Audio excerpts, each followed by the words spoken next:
Praise the lord. దేవుని నామానికి మహిమ కలుగును గాక. మన ప్రభువును రక్షకుడైన యేసుక్రీస్తు నామమున మీకు వందనాలు తెలియజేస్తున్నాం. ప్రభు కృప వలన మీరందరూ బాగున్నారని విశ్వసిస్తున్నాం. షకీనా సందేశం అని మా ఆధ్యాత్మిక కార్యక్రమాన్ని అనుదినము వీక్షిస్తూ వాక్యం ద్వారా బలపడుచున్నారని మేము నమ్ముతున్నాం. మీ కొరకు ప్రార్థిస్తున్నాం. ఈరోజు దేవుని వాక్యాన్ని వినడానికి మన హృదయాన్ని సిద్ధపరచుకుందాం. షకీనా మినిస్ట్రీస్ వ్యవస్థాపకులు పాస్టర్ జి విజయ్ కుమార్ గారు వాక్య సందేశం అందిస్తారు. మనమందరం ప్రార్థనాపూర్వకంగా దేవుని మాటలు విని దీవెనలు పొందుదాం.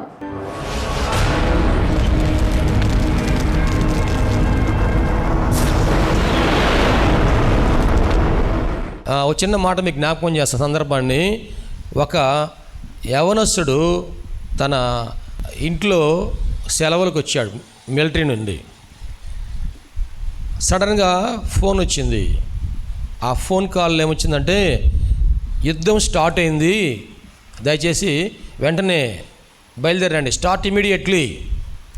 వెంటనే బయలుదేరమ్మనగానే అతను అర్ధరాత్రి బయలుదేరేసి వెళ్ళిపోతున్నాడు. వాళ్ళ అమ్మని లేపి, భార్య పిల్లలందరూ లేపి, నాకు ఇట్లా ఫోన్ వచ్చింది, అర్జెంటుగా వెళ్ళిపోవాలి ఇప్పుడు అని బయలుదేరుతా ఉంటే వాళ్ళ అమ్మ వచ్చి, అయ్యా నేను చిన్న ప్రార్థన చేస్తాను అని ప్రార్థన చేసి ఒక చిన్న బైబిల్ జేబులో పట్టి అంత బైబిల్, చిన్న బైబిల్ ఆ కుమారుడికి ఇచ్చిందంటండి.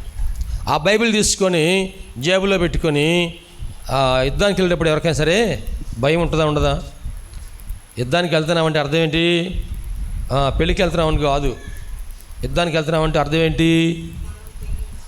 ప్రాణం గుప్పిట్లో పెట్టుకొని వెళ్తున్నాం, మరలా వస్తామో రాదో తెలియదు.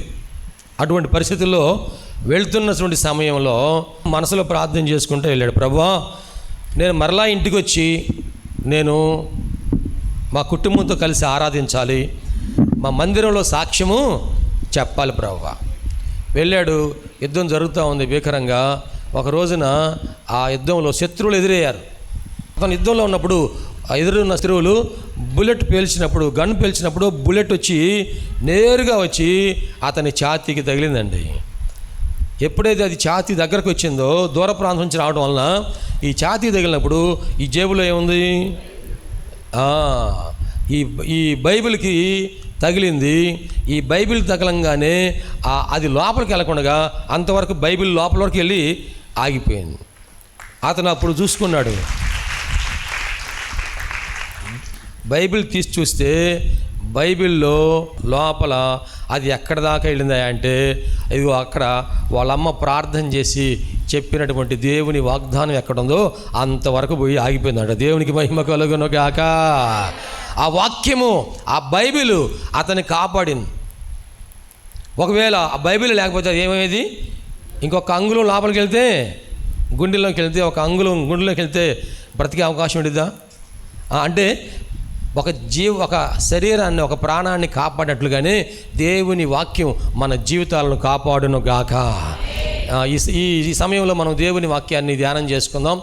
1 కీర్తన 3వ వచనం చూడండి. 1 కీర్తన 3వ వచనం. అతడు నీటి కాలువల యోరను నాటబడినదై ఆకు వాడక తన కాలమందు ఫలమిచ్చు చెట్టు వలె ఉండును, అతడు చేయనదంతయు సఫలమగును. అతడు చేయనదంతయు, చెబుతారా నాతో పాటు? అతడు చేయనదంతయు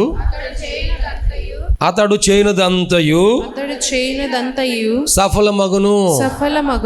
ఆమె చేయనదంతయు సఫలమగును. దేవునికి మహిమ కలుగును గాక. అతడు చేయనదంతయు సఫలమగును. ఎవరతను? ఎవరామె? ఆమె చేయనదంతయు సఫలమగును, అతడు చేయనదంతయు సఫలమగును. ఎవరామె? దుష్టుల ఆలోచన చొప్పున నడువక, పాపుల మార్గమున నిలువక, అపహాసకులు కూర్చుండు చోటను కూర్చుండక, యెహోవా ధర్మశాస్త్రమునందు ఆనందించుచు దివారాత్రములు దానిని ధ్యానించువారు ధన్యులు. వారు చేయనదంతయు సఫలమగును. మనం అందరం కోరుకుంటున్నాం కదా, మనం చేసే ప్రతి పని అది సఫలము కావాలి. నా ప్రతి ప్రయత్నము సఫలము కావాలి. నేను చేసే ప్రతి పని సఫలము కావాలి. నా బిడ్డలు చేసే ప్రతి పని సఫలము కావాలి. మా సంఘం చేసే ప్రతి పని సఫలము కావాలి. అందరూ కోరుకుంటున్నాం.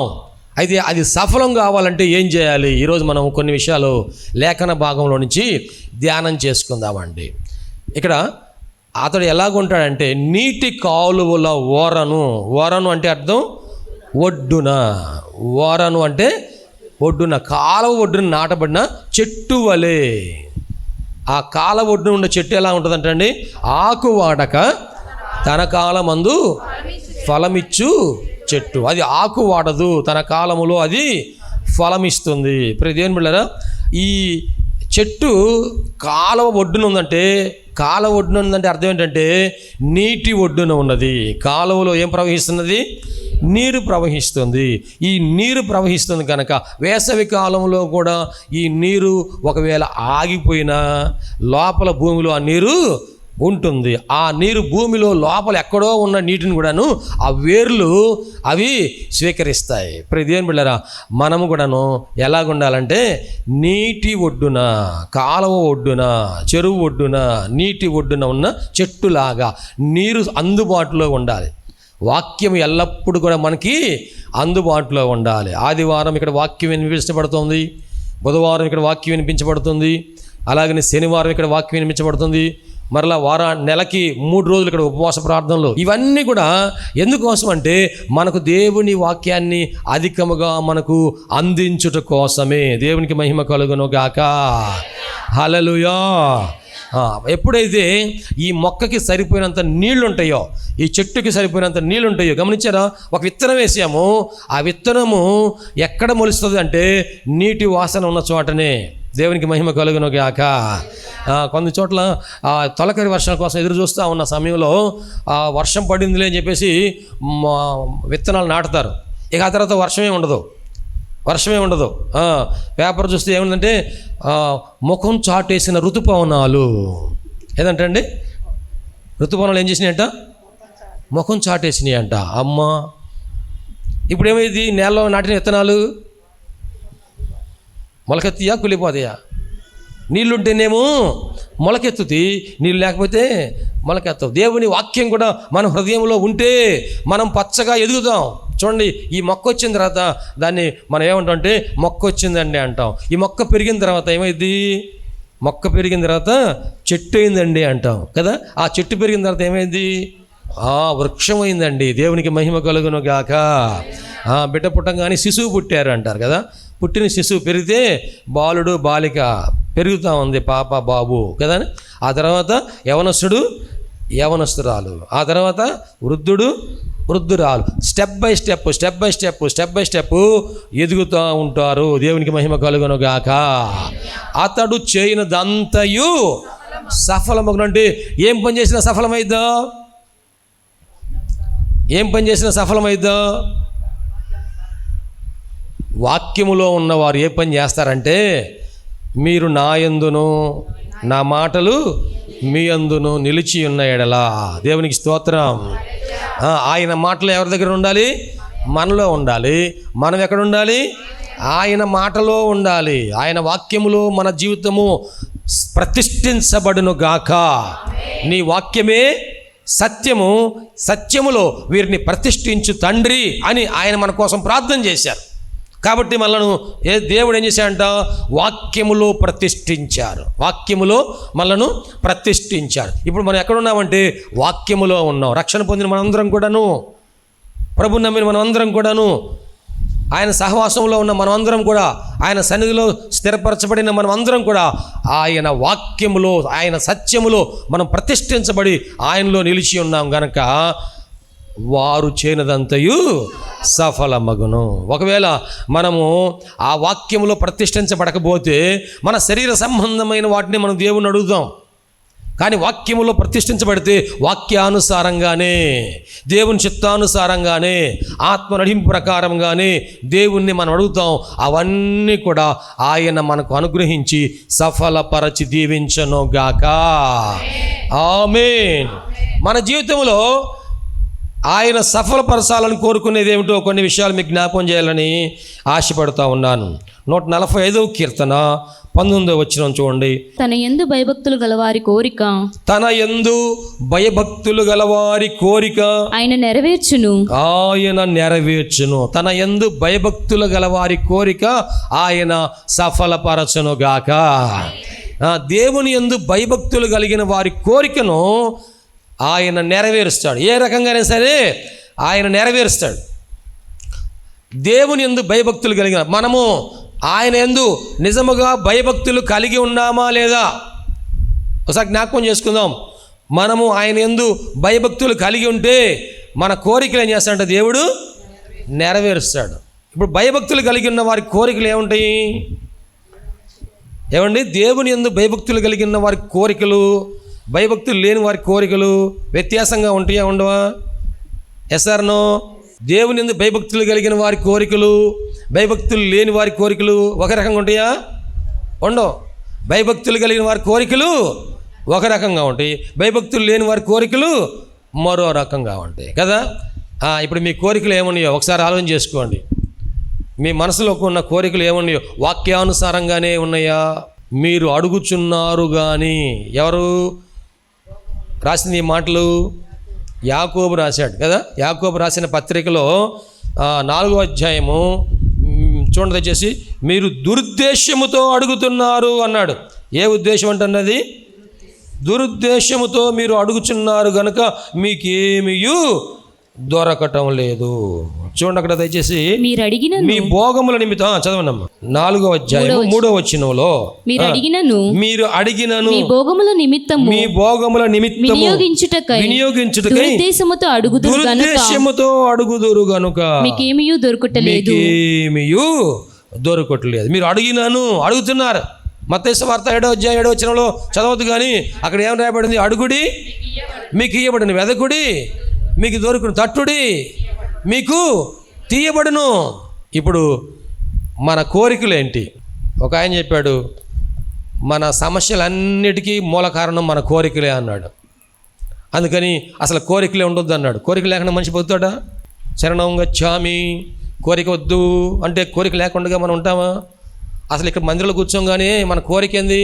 ఇంటికి వెళ్ళిన తర్వాత ఏ కూర వండుదాం, ఏ కూర తెద్దాము. కొంతమంది ముందే తెచ్చి కూర తెచ్చి చర్చికి వచ్చేటప్పుడే కూర తెచ్చి డిక్కీలో పెట్టి వచ్చాడు. దాని చుట్టూ కుక్క తిరుగుతూ ఉండదు. జాగ్రత్త.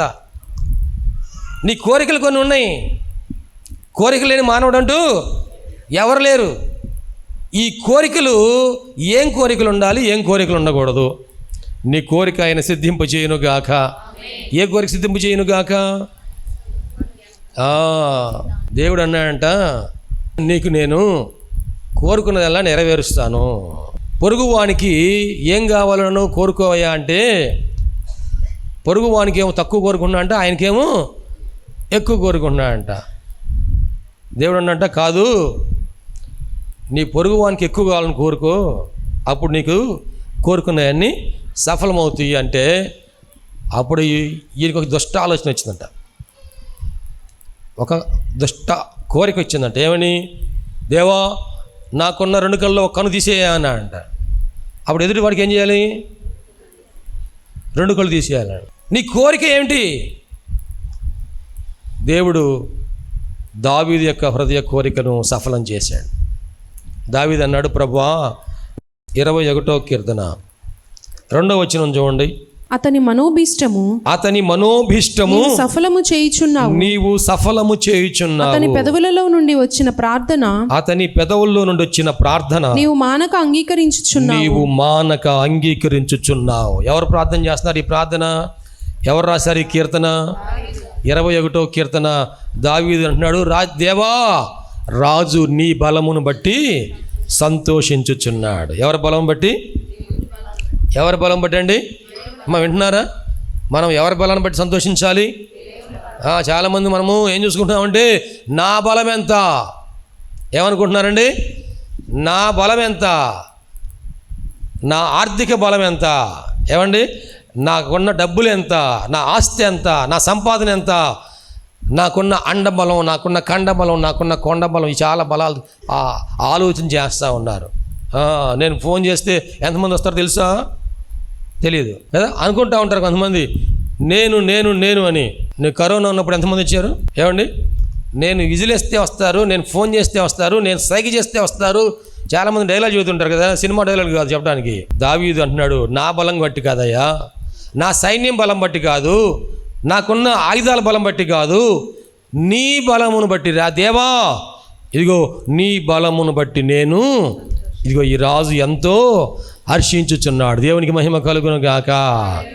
పెదవుల నుండి వచ్చిన ప్రార్థన, నీ నోట్లోంచి ఏ ప్రార్థన వచ్చినా సరే ఆయన అంగీకరించడానికి సిద్ధంగా ఉన్నాడు. ఎందుకంటే నీ హృదయంలో వాక్యం ఉన్నది కనుక, హృదయం నిండిన దాన్ని బట్టి నోరు మాట్లాడును. మన హృదయం అంతా దేంతో నింపుకోవాలి? దేవుని వాక్యముతో నింపుకోవాలి. ప్రేమైన దేవుని బిడ్డలారా, ఇక్కడ మందిరంలో 1 గంట సేపు మాత్రమే వాక్యం మీకు అందించబడింది, కానీ రోజుకి 24 గంటలు ఉన్నాయి. మరలా మీరు మందిరంలోకి ఎప్పుడు చేరతారో? కొంతమంది బుధవారం చేరుతున్నారు, కొంతమంది శనివారం చేరుతున్నారు. ఈ ఉపవాస ప్రార్థనలు ఉన్నప్పుడు ఈ వారంలో అందరం 3 రోజులు మనం చేరాలి. ఫస్ట్ రోజు రావాలా, 2 రోజులు, 3 రోజులు రావాలా ఉపవాస ప్రార్థనలో? ఏమో ఫస్ట్ ఉపవాస ప్రార్థన మొదటి రోజు రావాలా? ఉపవాస ప్రార్థన 2వ రోజు రావాలా? ఉపవాస ప్రార్థన 3వ రోజు రావాలా? మొదటి రోజు నుంచి 3 రోజుల దాకా రావాలి కదా. అప్పుడు 3 రోజులు కూడా సంపూర్ణంగా వాక్యం వినొచ్చు, ఉపవాసం ఉండొచ్చు, ప్రార్థన చేయొచ్చు. మన పెదవుల నుండి వచ్చిన ప్రార్థన ఆయన మానక అంగీకరించునుగాక. ఆ పెదవుల నుండి వచ్చిన ప్రార్థన ఆయన సఫలపరచునుగాక. ఆమేన్. కొంతమంది మొదటి రోజు ఏముందిలే అండి, వాళ్ళు పోయి చేస్తుంటారు, 2వ రోజు పోదాంలే, 2వ రోజు కూడాను మొబ్బట్టిందిగా వదిలే, మొబ్బడితే ప్రార్థన మానుకోవాలా? ఏమంటే గాలితో మనం రాగానే ప్రార్థన మానుకోవాలా? గాలిలో మనం ఎగిరిపోతున్నామా? గాలిలో మనకేమైనా ప్రమాదం వస్తుందా? మన ముందు ఉన్నటువంటి దైవజనులు ఎంత ప్రయాసపడ్డారంటే, ఆ రోజుల్లో ప్రయాణ సౌకర్యాలు లేకపోయినా మన గుంటూరు పట్టణానికి సువార్త తీసుకొచ్చినటువంటి ఫాదర్ హైట్ గారు, ప్రయాణ సౌకర్యాలు ఏమి లేవు, బండ్లు లేవు, కార్లు లేవు. ఆ రోజుల్లో దాదాపు 150 సంవత్సరాల కంటే పూర్వం ఆయన గుర్రం ఎక్కి వచ్చి సువార్త చెప్పాడంట. గట్టిగా చప్పట్లు కొడుతూ దేవునికి మహిమ చెల్లిద్దామా. ఆయన గుర్రం మీద వచ్చి దేవుని సువార్త ప్రకటించాడు. అలాగనే గొప్ప గొప్ప దైవజనులు ఎంత ప్రయాసపడ్డారంటే ప్రభు కోసం తమ ప్రాణాలు పెట్టారు, హతసాక్షులయ్యారు, ప్రభు కోసం చనిపోయారు. కనీసం మనం ప్రభు కోసం కొంచెం శ్రమ పడడానికి ఇష్టపడకూడదా? నీ హృదయ కోరికలు సఫలపరచబడాలంటే, నీ మనోభిష్టం నెరవేర్చబడాలి అంటే, నీ ప్రార్థన మానక అంగీకరించబడాలి అంటే, నీకు అంత సుఖంగా ఉంటే దేవుడు అంత కష్టమైన కార్యాలు సులభంగా చేస్తాడనుకుంటావా? ప్రభు కోసం ఏం ప్రయాసపడకుండా, ప్రభు నేను ఇంట్లో ఉంటాను, జొమాటో నుంచి మాకు ఇంటికి వచ్చినట్టుగానే అన్నీ మాకు రావాలి ప్రభు అని కోరుకోవటం అవివేకం. 21వ కీర్తనలో నీ మనోభీష్టం యావత్తును ఆయన సఫలపరచునుగాక. నీ పెదవుల నుండి వచ్చిన ప్రార్థన ఆయన మానక అంగీకరించునుగాక. అలాగే 20వ కీర్తనలో కూడా చూడండి దయచేసి. దానికంటే ముందు కీర్తనలో కూడా మనం చదివినట్లయితే 20వ కీర్తన 4వ వచనం సిద్ధింపచేసి, ఏంటమ్మది? నీ కోరికను సిద్ధింపచేసి, నీ కోరికను సిద్ధింపజేసి, నీ ఆలోచన యావత్తును సఫలపరచునుగాక. ఇందాక మనోభిష్టం మనసులో ఉన్న కోరిక అనుకున్నాము, ఇప్పుడు ఏంటంట నీ ఆలోచన కూడా ఆయన ఏం చేయాలనుకుంటున్నాడు? సఫలపరచునుగాక. ఏం ఆలోచన చేస్తున్నావు? ప్రభువా నేను మారు మనసు పొందాలయ్యా, ఈ పాపం ఇంకా నాకు వద్దు నాయన, నేను ఈ అలవాట్లు మానుకుంటాను ప్రభువా, ఈ చుట్టొద్దు, బీడి వద్దు, సిగరెట్ వద్దు నాయన. నీ ఆలోచన యావత్తు ఆయన సఫలపరచునుగాక. మంచి ఆలోచన మనం కలిగి ఉండాలి. వాక్యానుసారమైన ఆలోచన అది మంచి ఆలోచన. ఇతరులకు మేలు చేసే ఆలోచన మంచి ఆలోచన. దేవుని మార్గంలో నడిచే ఆలోచన మంచి ఆలోచన. దేవుడు నీ కార్యములన్నిటిలో కూడాను సఫలం చేయాలని కోరుకుంటున్నాడు. కాబట్టి నీ ఆలోచన ఎలా ఉండాలంటే ఆయన ఆలోచనలాగా. చూడండి, ఇంకొక మాట కూడా మీకు జ్ఞాపకం చేస్తాను.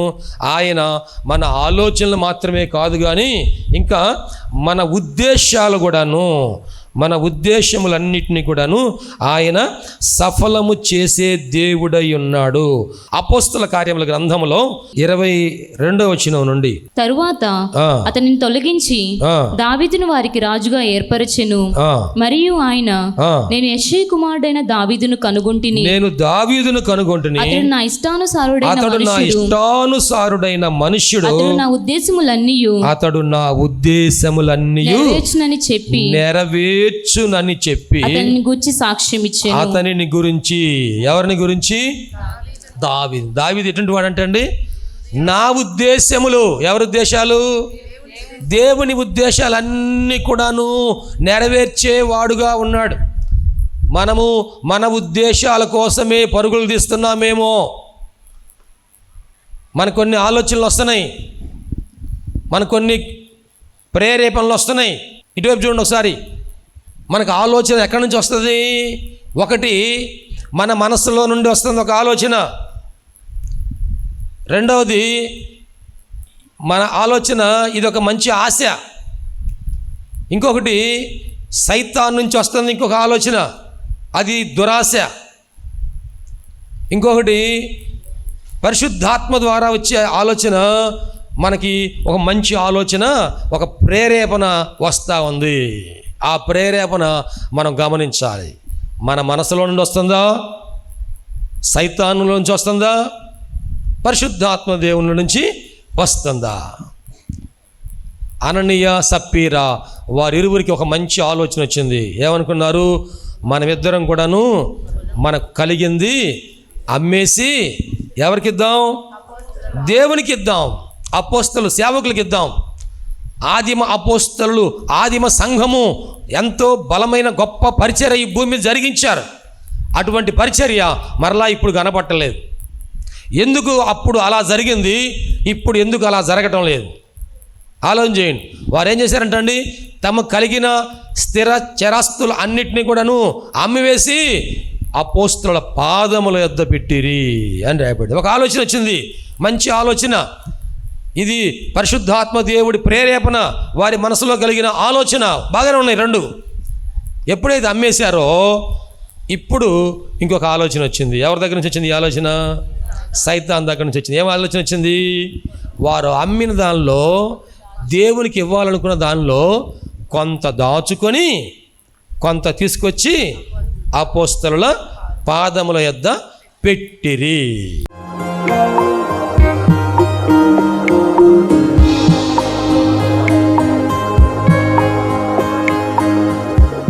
ప్రభునందు ప్రియ దేవుని బిడ్డలారా, ఎంతవరకు దేవుని వాక్యం విన్నందులకు ప్రభునామమున వందనాలు తెలియజేస్తున్నాం.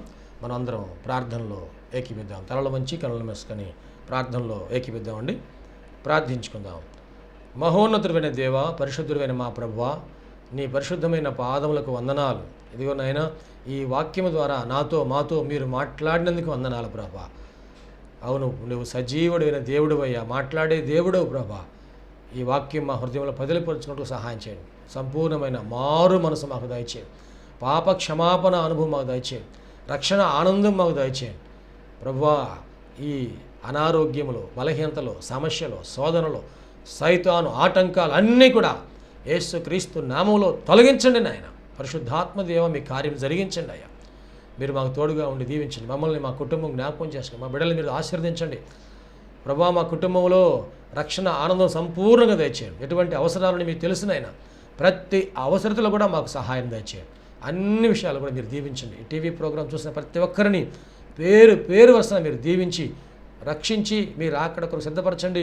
మంచి భవిష్యత్తును వారికి దయచేసి మీ కృపలో మీరు వర్ధలు చేయమని నీకే సమర్పణ చేసుకుంటూ యేసయ్య పరిశుద్ధ నామములో స్తుతించి ప్రార్థించి వేడుకుంటున్నాము తండ్రి. ఆమెన్. తండ్రి, కుమార, పరిశుద్ధాత్మ త్రియేక దేవుని దీవెన తోడుగా నడిపించను గాక. Amen, amen, amen. మీ అందరికీ ప్రభునామన వందనాలు. దేవుడు మిమ్మల్ని దీవించను గాక. ఆమెన్. ప్రభునందు ప్రియమైన సహోదరి సహోదరులందరికీ షకీనా ప్రార్థనా మందిరం తరపున హృదయపూర్వక వందనాలు తెలియజేస్తున్నాం. దేవుని కృప వలన 2012వ సంవత్సరంలో 350 గజముల స్థలంలో ఈ మందిరం నిర్మించుకోవడానికి ప్రభు కృపించారు. 2016వ సంవత్సరంలో నూతన స్థలం 180 గజముల స్థలం తీసుకోవడానికి ప్రభు సహాయం చేశారు. ఈ సమయంలో ఈ స్థలమంతట్లో కూడాను మందిరం నిర్మించుకోవడానికి ప్రభు ఏర్పాటు చేసి ఉన్నారు కనుక ఈ మందిర నిర్మాణం, పాత మందిరం తీసివేసి నూతన మందిర నిర్మాణం కార్యక్రమం ప్రారంభించబడింది. దయచేసి ఈ మందిర నిర్మాణం కొరకు మీరు అందరూ ప్రార్థన చేయాలని, ప్రేరేపించబడిన వారందరూ కూడాను ఈ మందిర నిర్మాణంలో 106 అడుగుల పొడవు, 45 అడుగుల వెడల్పు కలిగిన ఈ స్థలం అంతట్లో మందిర నిర్మాణం స్లాబ్ వేయటం జరుగుతుంది కనుక దయచేసి ప్రేరేపించబడిన వారందరూ కూడా మీ ఆర్థిక సహాయ సహకారాలు అందించి ప్రార్థించి మీరు దీవించబడాలని ప్రభునామన మనవి చేస్తున్నాం. ఈ స్క్రీన్ మీద చూపించబడుతున్న నంబర్కు మీరు ఫోన్పే కానీ, గూగుల్ పే కానీ, లేక మా అకౌంట్ నంబర్కి మీరు కానుక పంపించి సహాయం చేయాల్సిందిగా కోరుతున్నాం. లేక మీరు ప్రత్యక్షంగా వచ్చి ఈ మందిర నిర్మాణ కార్యక్రమాన్ని చూసి మీరు కానుక అందించి దీవించబడాలని ప్రభునామన మనం చేస్తాం. ప్రభు మనందరికీ తోడుగా ఉండి ఆశీర్వదించును గాక. ఆమె. షకీనా ప్రార్థనా మందిరము దేవుని యొక్క దర్శనములో దేవుని కృప వలన 2012వ సంవత్సరము మే నెల 1వ తారీఖున ప్రతిష్ఠ చేయటం జరిగింది. ఈ మందిరంలో దేవుని ఆరాధించుటకు విచ్చేసిన వారు ఆత్మరక్షణ, శరీర స్వస్థత, వారి జీవితంలో ఆశీర్వాదాలు పొందుకుంటూ ఉన్నారు. ఉపవాస ప్రార్థనలో అభిషేకించబడి దేవుని ఆత్మతో ఆరాధించుచున్నారు. అనేక మంది పరిశుద్ధాత్మతో నింపబడుచున్నారు.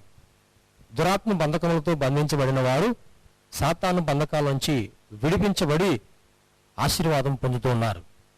రక్షణ లేని వారు బాప్తిసం పొంది రక్షణ ఆనందాన్ని అనుభవిస్తూ ఉన్నారు.